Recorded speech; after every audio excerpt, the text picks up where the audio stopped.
your mindset can affect you so dramatically, no matter how successful you are. I'm falling in love with the process. Oh, that business just disappeared. So I didn't even build a legacy. I wasn't building anything. I just had a high-paying job. Nobody's coming for you. And the only person that's going to show up for yourself is you, because money is freedom. It's freedom of choice.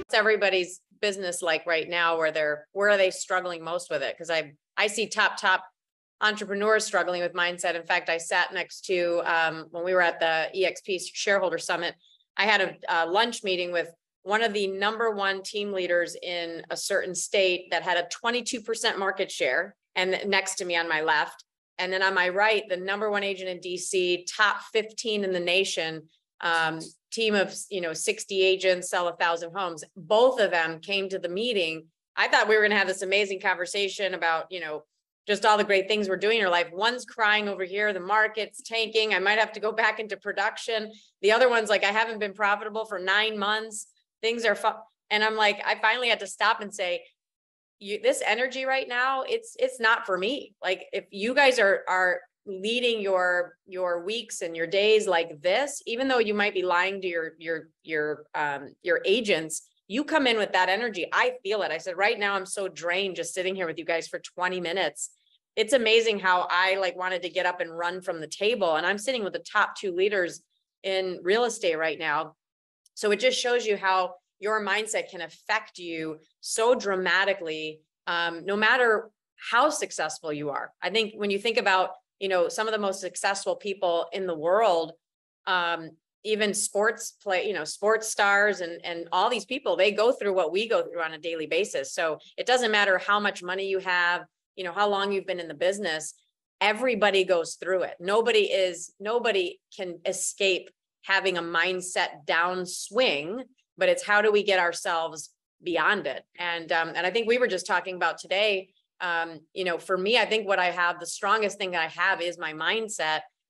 Because whenever I have a weak moment where I'm like, gosh, maybe the market will change, or maybe my business will go this way, I stop and really start to get very grateful about what I do have and the opportunities that are in front of me, and that I can create my own opportunities every day.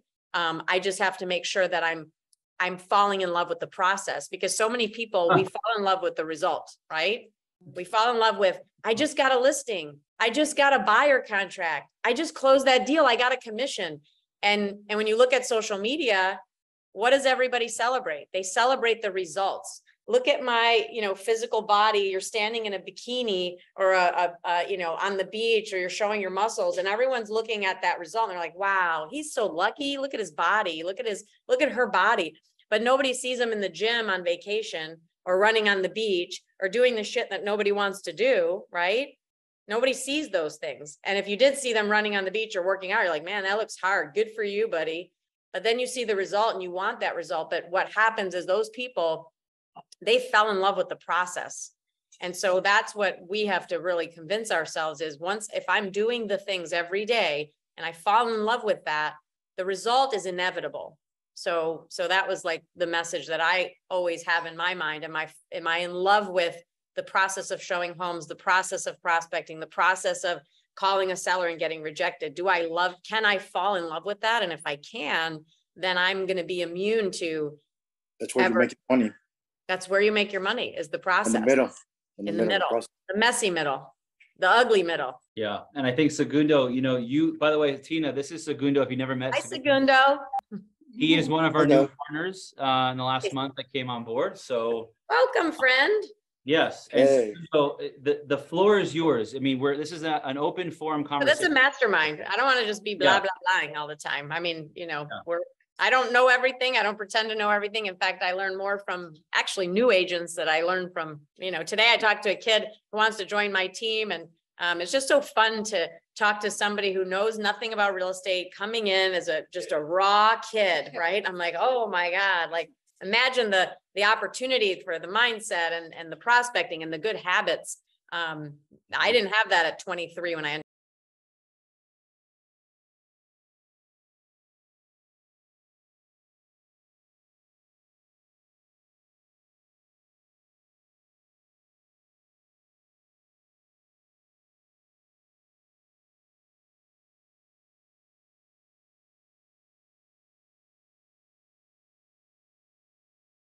But if I got hit by a bus or something happened to me, whoa, that business just disappeared. So I didn't even build a legacy. I wasn't building anything. I just had a high paying job. I was like a doctor, a surgeon.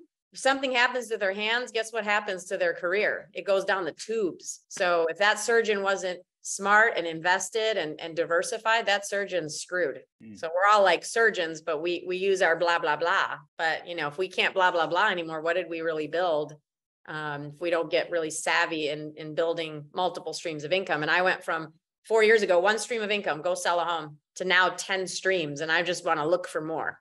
That's my obsession now. Yeah. And Tina, maybe we can actually go a little bit further into that, just because of the few people that are on this call right now. Segundo, Adolfo, Ellie that just joined, Lincoln as well, who we obviously met last week. Ellie. Yeah. And Hi, so, Ellie. a lot of us here, Hi. and even Danny here in the back, you can see me in the back here. Okay. He is one of the moldable ones so far. Oh, good. Good.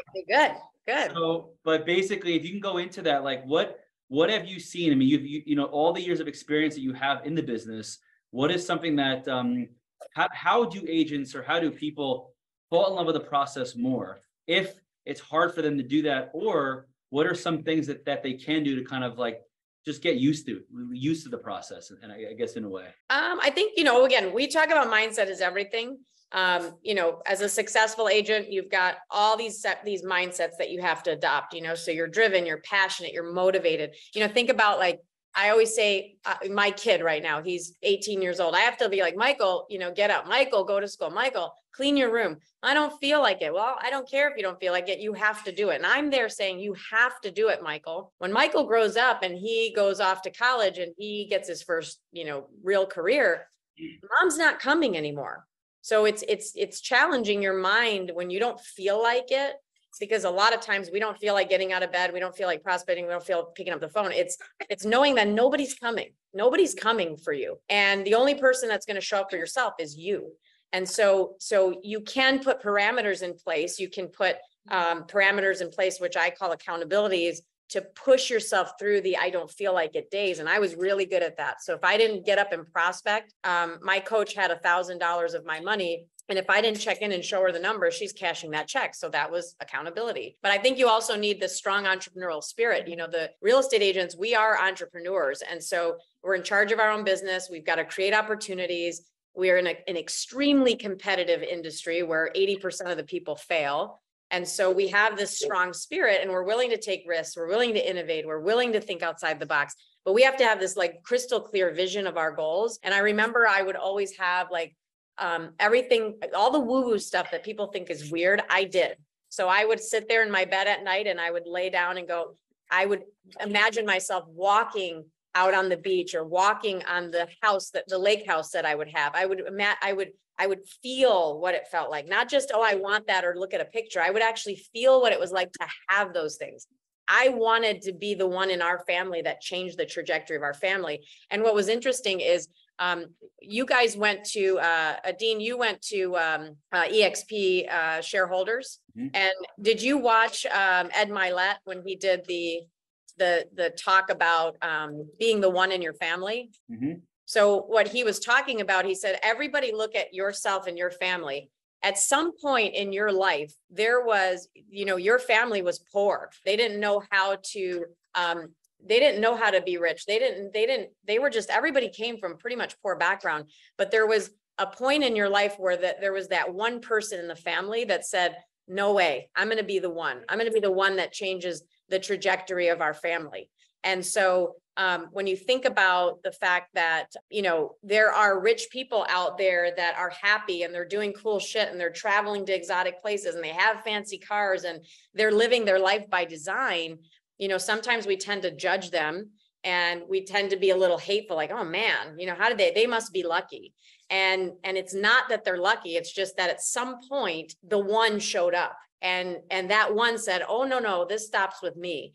And the one that got up early, the one that didn't care what they thought, the one that took hits and kept going, the one that kept believing there was more, the one that went all in, the one that broke the mold, the one that burned the boats. And so when you think about the one, you go, this is the one person that's going to change my family's lineage. And I always said, that's me. Like, I'm not going to raise my kid in poverty. I'm not going to raise my kid to think I can't afford that, or I'm going to coupon shop. My mom used to coupon shop. They were broke as hell. And I remember being 7 years old in a store, and my mom left the store because she had a 20-cent coupon that she could go to the Farmer Jack and get bread for 20 cents less. And I was like, why do we have to go to the next door? And she's like, your dad only gives me this much money for the week, and this is what we have, and I have to be thrifty. And I remember at 7 years old going, I'll never do that. I still will not use a coupon to this day. I have PTSD from using coupons in a grocery store. I will not use a coupon. So I said at a really early age, I will not do that. I'm going to be the one for my family that changes the history of what we are going to do. I'm going to have the nice boats. I'm going to have the nice houses. I'm still going to be a nice person. I still shop at TJ Maxx. I still buy cheap shit. I'm not like, I don't need Louis Vuitton luggage, but I'm going to invest my money wisely, and I'm going to keep investing it and investing it. And I'm the one that pays for dinners when we're out with friends. Why? Because I want to be the one that can do that. If I'm at a charity event, I want to be the one that can raise my hand and give $1,000 or $10,000. I want to be the one that can do that. So I don't want to say, oh, I can't afford that, I can't do it. No, I want to be able to afford it. I want to pay taxes because I want to be the one that can do that. So when you think about your family, to be the one that changes the trajectory, you got to do the shit. You got to do all the stuff people are unwilling to do. And then you can be the one that changes your family's life. And when I think about my son, I used to have this mindset that, well, my son's not going to work hard, and he's not going to have this competitive spirit that I have. And he's not going to fight for, what I fought for, because I had to watch my mom coupon shop, but that's so not true. So my son, when you ask him, what do you want for Christmas, honey? He'll go, I don't know, whatever you think, mom. He doesn't have a list. Like, if you asked me at 10 years old what I wanted for Christmas, I'd write a book with all the things I wanted. But see, my son's comes from abundance. All of us came from scarcity, and Mike taught us what? Be abundant, come from abundance, think big. Mike had to literally reinvest that knowledge into us and say, guys, you can have what you want. We came from scarcity, and then Mike had to reteach us how to think bigger, correct? All of us, yeah? And really, I think what you're hitting on is the exposure. The exposure. The exposure. All about this exposure. Can you talk a little? So one thing that had come up was I was talking to agents last week in Orlando about this, and it was an interesting topic that seemed to come up in multiple facets, where it seemed like, okay, well, they see like, Rich and I and Emily and like on this Phone Warriors blast and everything, like, how do you have so much energy to do all this stuff? But I realized it's not about energy management as it is about being distracted. How did you handle distractions when you were coming up to better yourself and more efficiency during your day? I think you just, again, you put the parameters in there. I have my role play partner every day at 7:30. So there was no ability to distract, because if I didn't show up, we know Aaron Novello and all these, great agents, at EX or at MFO. I had a different role play partner every day. So I had to show up. So that way you can't get out of it. Like today, we have a real estate team with 60 partners. I have to show up. It's not like I could be like, bye, I'm going to Tahiti for 3 months. Like, they're going to be bummed out that the team will tank. So there's always going to be work involved to keep the things that you're building afloat. There is no such thing as like sailing off into the sunset. You might be able to one day, but you're going to have to probably minimize something in your life. So depending on how you build your life, there's always going to be accountabilities, but I like to work. So I like to build things. I like to be strategic. So I'll always be a part of people's business and helping them in that way. It's just that after 20 years, and 24 years, 4 years ago, I got to step a little bit back from the day-to-day because I learned leverage. And, I hired ISAs to do some of my cold calling. Had I done it before, I would have probably said, oh, this is a great opportunity, right? I'm going to prospect. I'm going to learn this craft really well. I did it for 2-3 hours a day. But now I would hire an ISA to sit next to me, do it with me for 2-3 hours a day. But when I'm out on appointments, guess who's making calls for 6 more hours? The ISA. So that way, when I come back from my appointments, the ISA maybe made me an appointment or 2. So I would have built it faster because I would have probably had more opportunities that I couldn't service. And then I would have started giving those opportunities to my teammates and saying, hey, you guys go out on appointments. You guys go service this business. So I think that, there were different things that we could do to kind of build it, but I put heavy accountability in place. That was how I kept the distraction. Oh, and I want to go back real quick to one more thing I was saying about my son, because I think this is important. And it's, he was, Ed Milet was talking about that parenthood is leadership. It's caught, not taught. Your kids are either going to catch from you that it's okay to settle, right? If they're watching you, your brothers, your sisters, your parents, it's okay to not go after your dreams. It's okay to stay in your comfort zone and play it safe. Or your kids will catch that you're going all in. You're beating the status quo. You're facing your fears. You're winning. And so winning is fun to me. Like, it's not about everybody gets a trophy. It's fun. And so I think that it's now when I talk to my son, he's like, Mom, I don't want to be broke. I don't want to ever be broke. I want to be successful. He just has abundance in his mind. I don't have to retrain him to think abundantly. And I think that's really, really important for the ones of you on the phone that have kids. That is going to be way better than saying, oh God, I hope he sees lack so he can work hard. No, just work hard in abundance and want the things that we taught him to want and have, because money is freedom. It's freedom of choice. And so I'm not obsessed about money. Money is paper and it's digits in a bank account that I can't see. It's actually invisible. But when you have money, you have freedom of choice. You can just pack up and go. When your plane tickets are canceled all of a sudden, or you miss your flight, you go, oh, whatever, I'll just book another one. There's like, you're never like, oh my God, I got to cry because I don't have enough money in the bank, and you don't have those stresses. So it's so worth it to work hard now so you can live like nobody else later. And I love that quote, whoever came up with it, but it's true. Curious. So I've been in the business for like a year and a half now, and it's been a little dry for me, like listing and buy side. So I'm curious your thought process on how you stayed positive going through any of that in your business, the highs and lows, and dealing with that. There's always going to be highs and lows, right? So you got to every day, like, how do you mentally prepare? Are you preparing truly for, your goals every day? Are you hitting your goals every day? Are you sometimes hitting your goals, sometimes not? So what does your day look like? How are you like preparing for your day every single day? So wake up and role play like 7:30, get on the phones at 8.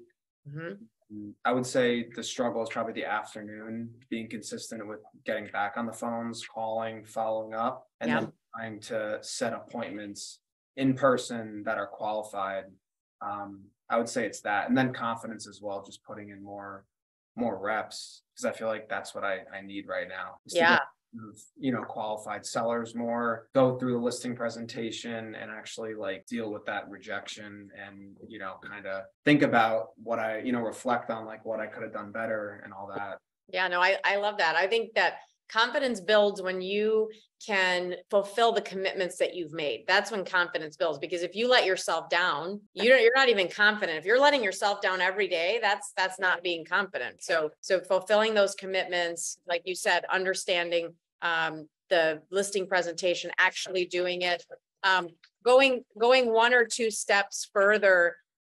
When you're uncomfortable, like asking for the signature. I used to be very uncomfortable asking for the signature, very uncomfortable, because I didn't want them to not like me. So it was more my discomfort, not theirs. And I projected that discomfort onto them. Like, oh, I don't want to make them uncomfortable. No, I didn't want to make me uncomfortable. Right. So we keep holding ourselves back because we don't want to be uncomfortable. And we just go, oh, I could tell they were uncomfortable. That's not true. So I think it's like every day I would say to you, at the end of the day, say, how did I make myself uncomfortable today? Like truly uncomfortable. And every day you should have one moment where you made yourself uncomfortable. So mine was public speaking. It terrified me 5 years ago. I mean, terrified me. Mike would ask me to speak on stage. I've never once spoken on the Mike Ferry stage, and I was 15 years with Mike, never once. And finally I turned 40 and I was like, you're a ding dong. Like, this is ridiculous. You're 40 years old and you haven't even, like, people ask you and you say no. And I was like, this is it. I've got to do the one thing that makes me the most uncomfortable. And I said, I'm going to do it. And this was 2019. I said, if anybody asks me to speak, I'm going to say yes. And the first opportunity I had was a friend of mine was curating a TED Talk, and she's like, you're going to do a TED Talk. And I said, hell no, I'm not going to do a TED Talk. There's no way. I can't start with that. I'm thinking like a panel at my office, which I never did either.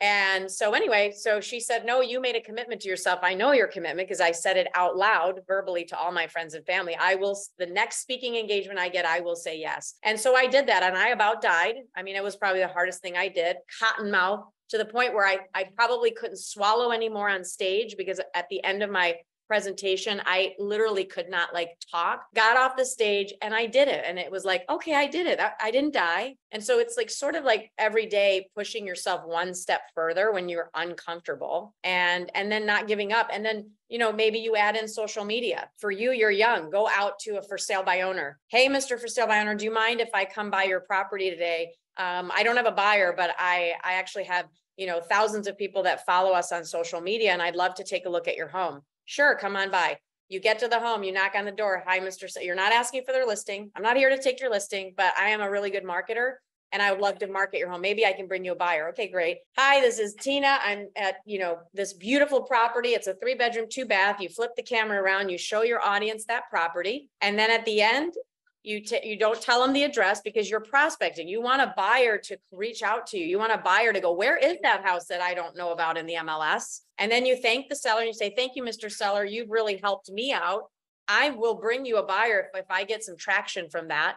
2 days later, you call the seller back and you say, Mr. Seller, thank you so much for letting me come out to your house. I actually picked up 2 buyers that called about your home. Unfortunately, it was out of their price range, but I am going to sell them something else. But man, you really helped me out. Any bites on your property? Is there anything I can help you with? Are you yourself looking to buy a property? I'd love to be your agent to buy another property. And, you know, you can end the conversation with, hey, if you find a buyer, I'd be willing to write that contract for you. I'd be willing to help you. You're just showing the seller. Again, it's just another angle for a more passive approach. You can be aggressive and say, I want to sell your home. Are you looking to sell it on your own? Why? You want to save the commission? What if I could show you that I could save you more? You could go that route. But this is a way to maybe get yourself in front of social media, start to do video. We are marketers first. So if we're not on social media, I'm not a big social media guru that I promote social media. No, but social media has helped me explode my business. So you want to start adding those things into your day as well. When you're like, hey, it's, you know, I've done my prospecting for the day. Let me switch it up a little bit in the afternoon. Let me go out to 3 or 4 developments or 3 or 4 properties that are really cool and show it to my audience. That way people, especially for you, you're young. The people that know you, they probably don't trust you because they know you, they know you're new, but you got to start showing those people in your database that you are out there killing it. Hey, I'm out at this house. Hey, I'm out at this. They're gonna be like, this guy's selling everything. I trust him now. He's serious about his business. So start adding in things like that to differentiate a little bit. Thank you. You're welcome. So you don't see it as a waste of time, right? Say that. It is. It's a waste of time if you because it's not a duplicatable thing. So it's a waste of time. It's the only thing you're doing. You're going to be kind of one of those broke social media stars. It's not a waste of time because I promise you guys that I built other streams of income through YouTube, through being on social media. Right now, social media in the last 4 years makes me about $700,000 a year. That's social media. How did I leverage it? I leveraged it through EXP. Hey, this is Tina Caul. I'm at this, I'm at this beautiful resort, or I'm at this, event, or I'm doing this mastermind. Would you like to join this mastermind? I'm leveraging EXP because it's a tool I plugged into the EXP platform. So I knew that doing social media, which 4 years ago, you wouldn't find me dead on social media. I was the weirdo that just posted my food. I didn't want agents as friends. What are agents going to do for me? But now agents are a source of, community, right? We build communities with agents because I'm a broker owner. I own my own brokerage. And so if I can bring agents like Dean and to partner with me, right? Why not? So Dean and I now collaborate with Emily. We collaborate, we grow. So eventually social media is a leverage tool. You all should be on social media. Maybe you won't leverage it right now, but one day you're going to need that. And when you can stand out above the other agents in your town that won't do it, you're going to actually have a competitive advantage. And the most agents on social media don't sell shit. So if we're actually the ones on social media and we do sell shit, we're going to win because Ellie sells a lot of homes. She should be telling people about that. And I tell them about my food too. And her food too, and her developments and her apartments that she's bought. Be the one that people are like, man, Ellie is a mover, a shaker, and a hustler. Man, I want to be like Ellie. So that you got to like promote yourself a little bit. Sometimes it feels a little weird, but it's not. You're actually inspiring. People inspire me when I hear their stories of success. So now I can be that for others. They're attracted to that and they call me, Tina, how can you help me? Well, I can't call you every day on a coaching call, but join my group, join our group. And every week we have 5 different masterminds like this. So we can all continue to grow together. So I would say, yes, definitely, Rich, it's not going to make you money today, but eventually you're going to be able to, leverage that tool. No, I just wanted to know because I know, I preach the same thing. Yeah. Fall in love with the journey, fall in love with the process, fall in love with not the outcome, but just make sure that you're going to continuously do what you're going to do. And I was telling Danny here, I say, listen, like on your way home, stop by 3 different FISBOs, do some previews, or preview some properties, get your business cards and some houses, and just see that you're actively out there, because then the work that you're putting in from prospecting, learning your scripts, learning everything that you're doing, your mindset and your accountability, that is going to be great for now. That's a foundational block, but then putting the work in and doing that consistently is going to start yielding a little bit down the road, the contracts and everything else that you're going to be building. So you just have to make sure that you go through the process and the journey. And another point that we were talking about is maybe a question I'm going to ask here is, what is your territory that you guys will cover? Like what's, I know it's all going to be subjective to the people or to the actual individual, but what would be like the maximum you don't go past? An hour, 45 minutes, 30 minutes, 15 minutes, to be able to go on these previews of these appointments for sale by owners, and like maybe host open house for the for sale by owners and do social media. Like where do we put this line, or this line doesn't exist? Or is it just like, hey, I'm going to do anything where I want, an hour and a half, I'm okay with that. But how do you value your time with that? I think for me, it depends on how busy you are. So if I have the time and I don't have, 5 listings that I just took and I'm not attached to the outcome, I go, I don't want that one, or I might refer it out. But if I have the time, Danny, you're new, you're going to have the time. Do you have any kids? Are you married? No. So you're a young kid. Okay. So you're a young guy. Huh? Not that he knows. Not that he knows of. Yeah, exactly. So the thing is, it's like, you've got the time. So for him, drive your butt to Timbuktu and take the listing. I mean, it's practice. So yeah, I would, if I'm you, I take it. If I'm Rich, Rich could be a little more selective. He could say, well, I don't really want to go all that far. So I used to work a 45-minute, from the center of Raleigh. I would go out 45 minutes from downtown, any which way. So I covered a pretty big area, but I had the time, especially when I moved to Raleigh 15 years ago. I didn't know a soul. I was brand new to the market. So I just, whatever opportunity, I ran for it.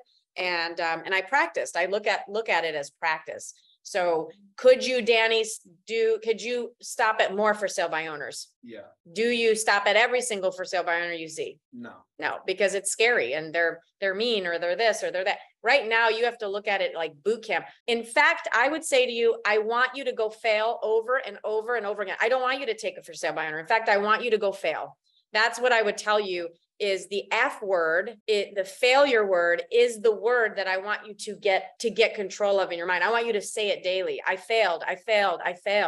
Failure is good, right? So the F word is not the word that we think of when we sit around the dinner table and ask, how many times did you fail today? High five about the failures. If my son didn't fail at something at least once per day, he didn't push himself to the limit. So I hope he gets excited to fail every single day. So if we can normalize failure, we'll be unstoppable, right? He won't allow the fear, the judgment, the fear to dictate how he can live his life. He won't take the fear of, just being worse or failing. So we all try to be so perfect.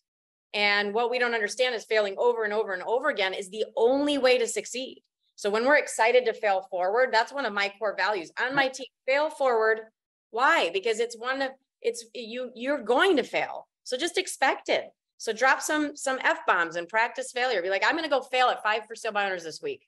Good for you, because guess what? If you fail 15 times in the next 3 weeks, you're going to win because you're actually going and you're doing it. And as you don't know that you're getting better while you're failing. And the person that hasn't stopped by those 15 for sale by owners, they're still afraid of failing. You already are over the failure. So I would say to you, Danny, go fail more every single day and don't get the listing, because eventually you're going to get the listing. Does that make sense? yeah, it does. Thank you. I also like your slogan, just going back to your point really quick on your team's slogan is it prospecting based and marketing enhanced? It's prospecting based, marketing enhanced, but I'll still tell you, most of the people on our team do not prospect. Huh. The only one that does is Miss Emily Brown, who's probably going to make 700,000 this year, have a fully leveraged business because she prospects every day. Congratulations, Emily. She's the only one. She's the one. So I used to do what Emily did. I made $1 million a year, but I covered all my expenses. I net about 700,000. She doesn't have very many expenses. She has her phone and Mojo and a couple few things. So it's like she's got an assistant and she's got a full team on the side of her that leverages for her, but she's the only one. Why? Well, people are like, oh my God, she's doing so well.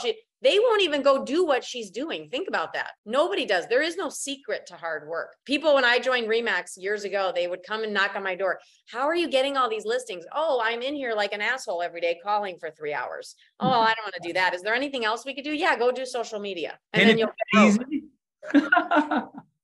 It's easy. People go towards easy. If we go towards hard, eventually it pays off. So Emily's here as an investor right now, thinking about maybe she'll invest in the Dominican Republic. Who knows, right, Emily? I mean, Yeah, talk a little bit about that. Sorry, I couldn't figure out how to get off mute. I was talking and I was like, I don't think you're hearing me. Go ahead. What, I'm sorry, what did you say? Well, we were just talking about you're doing the hard thing and you're getting the result. You're like, how is she doing that? They think I feed her all these listings. They do. I give you That's funny. some, but not all of them. No, I think it's funny when you were talking about failing, because I mean, if anybody watched me go on my first several listing appointments, I mean, Tina, you were there. You can probably speak on how I did. I Not sounded good. like an idiot. My face turned red. I felt so uncomfortable. But after I did it 10, 15 times, I finally got used to it. I got the reps in. And then I just got my routine. I got my rhythm. And then it was just, now I hate to say it's easy, but it's easier because I know what to say. I have confidence. And I think that's the thing, is just building that confidence. And it takes a while to get it for some people more than others. But for me, it took several years. I mean, I've been on the team for 5 years now? Yeah, It's 5 years. taken me a while to get my rhythm and my routine. So I had to take her to Mike Ferry event, be like, you got to call every day. You got to do these things. I used to tell him what to do. And when finally she went to Mike, she listened to Mike more than me, which is great. I don't care who she listens to, but what she did, and I think this is the difference. It surrounded herself with Wendy, who was on her team, another agent, met Dean, met Rich. She put herself in groups that made her very uncomfortable. And then daily accountability kept her from being like, she used to say like, man, these guys show up every day. I feel stupid if I don't show up. That's the kind of people that you want to surround yourself with, where they make you feel guilty if you don't do your job. Now I'm trying to tell her, like, take a chill pill. Emily, we're on vacation. You don't have to prospect. yeah. I never No, end. that's it. Em, Yeah. what would you say that, did you believe in like affirmations? Have you done affirmations? Were you always like, I got this, I can do this, like kind of subconsciously? Did you say it out loud? Did that play any role for you to build that confidence? Because you said you were shy on these appointments. Was that anything, or was it just like, hey, I'm just gonna go here, I want to fall on my face, and that's that? Like, did you do anything else behind the I wish scenes? I did the affirmations sooner, because I do think they work and I've started doing them more. I think I just had to fall on my face 100 times. And then I finally got mad and I was like, I'm going to do this. I have had my license now for so many years. I know the script. I know how to sell homes. I have the reviews. I have the backing. I have the support from clients. I have the testimonials. I know I'm a good person. I know I have people's best interests at heart. There's no reason I shouldn't succeed. So it's like a mindset shift. It was probably like a year and a half ago. And it just, I don't know, it's just that moment in time, things just start clicking. And I think it's just getting the reps in and just doing it over and over and over again. And it takes longer for others, but for me, like I said, it took several years. You were sick and tired of being sick and tired. I really was. I think But we all, honestly, yeah, go ahead. what you said, Tina, was like the accountability piece. I mean, prospecting with you guys, Rich and Dean, I mean, that was, and I tell Tina this all the time, that was huge for me. I don't think you guys realize how impactful that was for my business, having that group and showing up, because you guys were there every single day. I wasn't. And I was like, these guys are doing it. They're making over $1 million a year. I'm hearing them on the phone. I can sound like that too. I can say what they're saying. And so I just started doing it and things started happening. So I think, and they give up. So I think also, Emily, to your point though, so we know the word ego plays a big part of stopping us from moving forward in life. And I think when you're newer, you're trying to get into this new activity. It's like a muscle that you're trying to do. And one thing that you did amazingly was that you dropped the E and you just went. you just started going, right? Mhm. You go. Yeah, You got and it was just like, oh, I saw like that like all this like ego just kind of like melted off of you, and just like, fuck it, I'm doing this now. Yeah. Sorry, sorry, And she's very competitive, so she loves to win because winning is freaking fun. I don't care what anyone says. If I'm going to be on a team or in a sport, all I care about is I'm going to win this thing. Like, that's it. Like, if you're around me, we're going to be number one. Everyone on our team knows we're going to be number one. We're going to be number one. It's just more fun to win. And what and also Ed Milet, what did he say last week? He said, winning is more fun than fun is fun. Winning is more fun than fun is right. And it's funny when he was saying that story about his son on the golf course, like dragging ass, that was my son. He was like, we would get so mad at him, like, don't you want to win? And he wouldn't really, he didn't care, but now he's very competitive and I'm so glad he caught the bug. All right, well, we got 2 more minutes. It's approaching 1:45. So any more questions? Now is the floor is yours. I do have a question, and it's probably for Tina and Emily. Tina as the team lead and Emily as the team member. I've been on a couple teams myself, and I don't know if it's something in me, but I always find something wrong with the teams, so that's why I keep leaving. So now I'm a solo agent. But not to be honest, sometimes I do miss that camaraderie of the team, right? Being with having people around you that do the same activities that you do. That's why I joined this group every morning. What should I do at this point? I'm in this position. I've been in the business for 3.5 years. I'm doing business, not too much, to be honest, maybe anywhere from 10 to 12 deals a year. But obviously, I want to blow up. I want to do a lot more. I'm putting in the reps. I just got coached with Steve Powers. So I want to find out, what can I do? Where are you, Adolfo? I'm in LA. You're in Los LA. Angeles. Oh yeah. You were on, were you on Ed's? Yeah, I was with Ed for a little bit. So what, I think I'll answer for myself. If I were looking for a team, I think you're right. Like, it's got to be the right group of people and the right environment. I'll let Emily answer because she's obviously, one of my partners, but, for me, I love a team. I love team sports. I love cheering people on. And I was always the one that was like team captain. I guess I have a little bit of galvanizer in me, Dean. I don't know, but that's in my middle competency. When I can turn it on, I can turn it on. I galvanize these people to come to Dominican with me. But I love being around people. I actually get energy from people. Emily's a little different, so I'll let her talk about her experience. Yeah. For me, I'll tell you, Tina, my original goal was joining the team maybe for a year or two, and I was going to head off and do my own thing. And here I am 5-6 years later, I'm still here because I see a lot of value on our team, but I don't rely on the leads. And I think what Tina, you said is we can turn the faucet on and we can turn it off with a lead source, which is nice. So it's nice to have that safety net if I need it, but I don't rely on the leads because I know how to prospect and hunt. So I think if you're going to join a team, I would definitely take it seriously and interview the team leads and ask the right questions and make sure they're going to provide the value that you're looking for.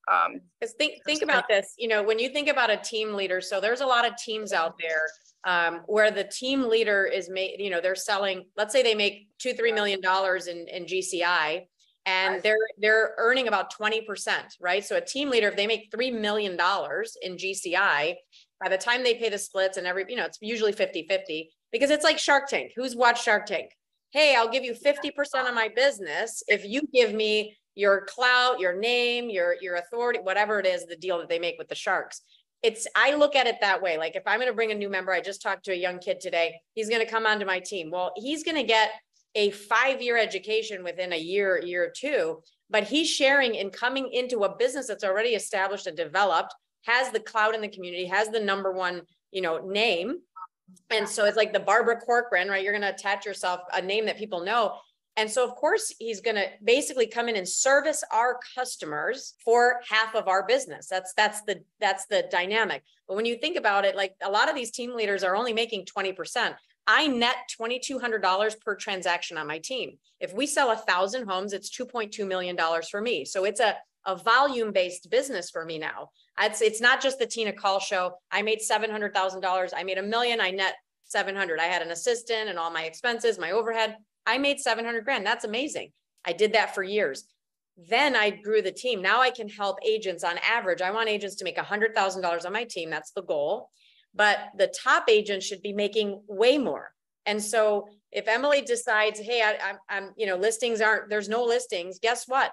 we've got Zillow leads. We've got leads where she could just pick up the phone and start, you know, growing her business. So she's got a little bit of a security blanket if she needs it, which she doesn't, thank goodness. But I don't know. I think you got to find the right fit where you're like, hey, I enjoy this team. I could like, I know my agents make $5,000 to $8,000 net per transaction, depending on who they are. So the new agents make 5,000. Our seasoned agents, I think Emily, your average right now is 10 grand when I look in CSU. So Emily's at 10,000. I'm still making 22 as a company owner overall.